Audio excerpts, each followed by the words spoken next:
nyo itong dinudumog at hinihiyawan sa tuwing siya'y may concert sa Mindanao. Pero ang kanyang dance moves, kontrobersyal. Sino nga ba si Elias?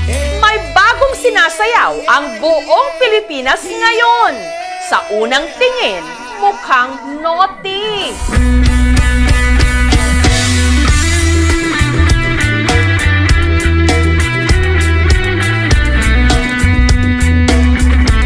Kaya ang iba nagtaas agad ng kilay. Parang malaswa yung sayaw. Pero hindi nito napigilan ang pagiging viral ng dance steps na ito.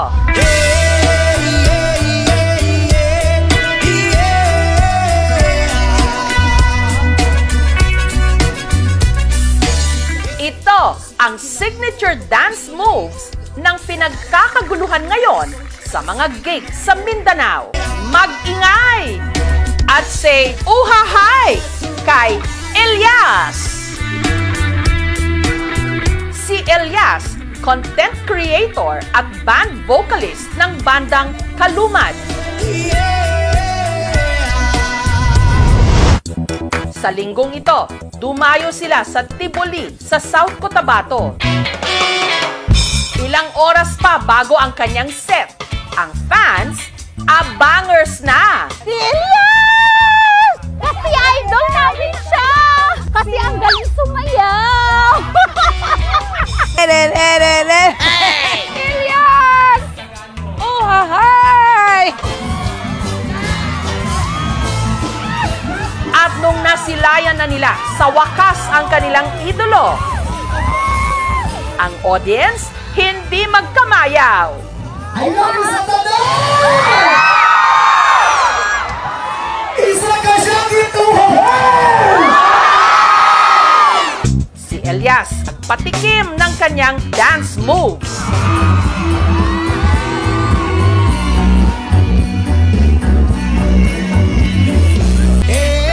Elias, paano nga bang iyong step by step para sumakses? Childhood dream daw talaga ni Elias na mag-perform. Ang kanyang talento nahasa dito sa kanilang bukid sa Magpet, North Cotabato. At ang kanyang naging mentor, ang kanyang tatay Elias Sr. Bonding daw kasi talaga nilang mag-ama ang kumanta habang nagtatapping o nangungulekta ng dagta ng rubber tree. Pag magtatrabaho kami, kumakanta siya palagi. Alisto ka! Magsakay ako ng kalabaw, magpakain ng damo, tapos dinadala ko yung lyrics, ginapractice ko araw-araw hanggang sa kabisado na, umaga April Boys at saka Aegis kasi mataas pa yung boses ko. Ngayon, hindi na, masarap na lang. Ay! At sa mga nagsasabing mahalay ang pinauso niyang dance steps, ayon sa kanya, inspired daw ito ng kanilang hanap buhay. Kapag nagkakat ka kasi ng rubber is pag ganun. Ito ang puno, tapos hawakan mo yung puno, tapos kailangan mo ganito ang knife, hanggang ganyan, hanggang ibaba. Kaya ginawa ko, kumbaga ganyan, tapos ay! Ganun! Siguro nasa kanila na lang kung ano yung iisipin nila. O din yung punuan sa guma, mga dol. Bata pa lang, nagtatapping na raw si Elias. Araw-araw kami masama sa nagkakat ng rubber, 3 AM. Tapos mag-aral ako, paminsan-minsan nga.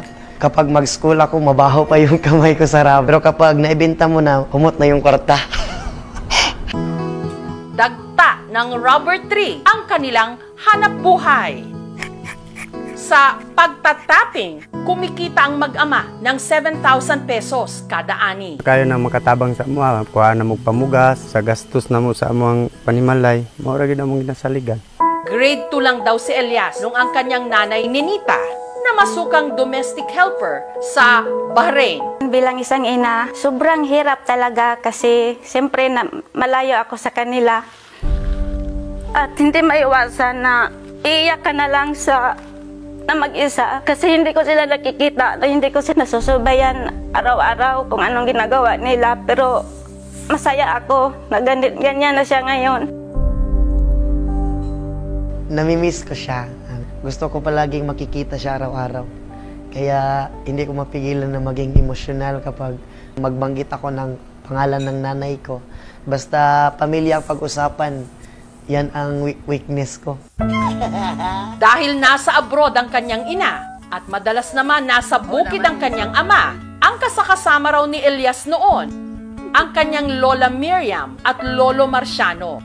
Dili man bugoy na butaan man. Sagdagan na mong ako, hinigugmagid na mo si Dibdib, magid ng gimhan na mo. Sa kanila ako natutulog araw-araw.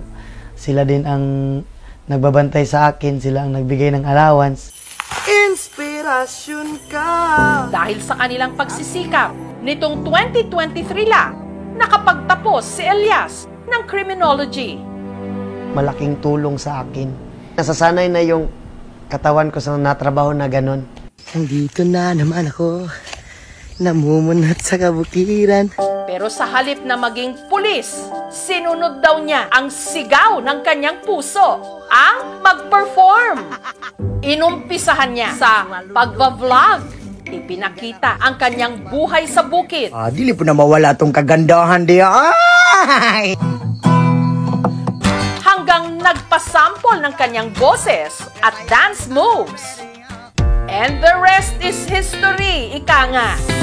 Si Elias na imbitahan na ngayong magtanghal sa iba't ibang mga probinsya ng Mindanao. Napupuno talaga ang isang area kapag nagigig kami. Nararamdaman ko sa aking sarili is proud na proud, masayang masaya. Maraming fans na rin daw ang nagdi-DM o direct message sa kanya. Sinasabihan nila ako na, pwede ba tayo na lang? Pwede bang magkita tayo? Matawa lang din kasi mabait naman ako na tao at saka masarap din. Sa mga humuhopya o umaasa kay Elias, awat na! Tapos na ang laban! Meron nang nanalo at nagpatibok ng kanyang puso, si Abigail na aminadong selosa. May fans kasi dati, humalik talaga dito. Kasi very territorial ako eh. Yung akin. Tapos ngayon, na-realize ko na since nag-expand na yung circle niya, yung mga tao na nakakasalamuha niya, kailangan ko talagang mag-adjust. Maliban daw sa charm ni Elias, na-fall din daw si Abigail sa puso nito. Makita mo talaga na maganda yung kanyang heart. At meron na rin pala silang anghel, si Apollo. Si Elias talaga is super hands-on sa aming anak. Paano ngayon? Kasi malayo pa sa kanila. Ka siyempre, nasanay ka nga perminti mo sabay. Hangtod niya naabot sa point aing ani, pero okay lang man kay makasabot man po. Hindi biro yung napagdaanan namin. Ngayon, unti-unti na naming naaabot yung mga sinasabi lang namin dati na kay Inges ka, unta ka nang makatugtog ka sa kanang big stage. Pang, uli na. Mingaw na ako ni mo, Pang.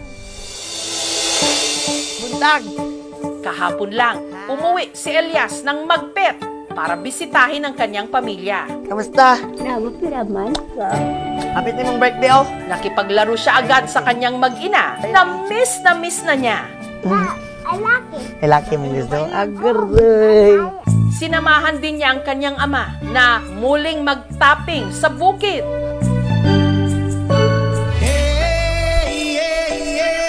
Na sinabayan pa niya ng pagsayaw.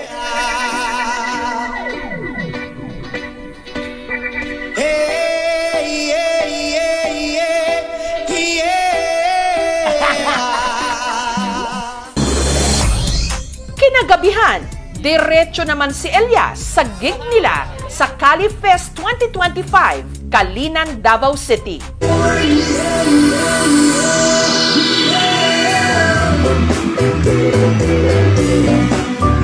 Ang hindi alam ni Elias, may sorpresa mula sa kanyang #1 fan, ang kanyang nanay Ninita, all the way from Bahrain. Stay always humble at laging pasalamat sa Panginoon sa lahat ng na-achieve mo at laging mag-iingat sa bawat event na pupuntahan mo. Tatandaan mo na narito lang kami ng pamilya mo at laging susuporta sa magandang hangarin mo sa buhay. I love you, anak.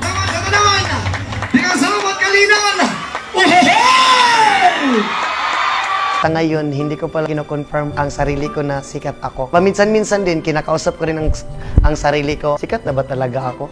Kailangan ko pa siguro magsipag para maabot yung pangarap ko. Gusto ko kasing whole world. Uy! Pangarap ko na maka-show kami sa iba't ibang bansa. Pangarap na lang man din ako, lubos-lubosin ko na lang. Lipad, saan ang gusto mo? Patuloy ka lang sa mga pangarap mo.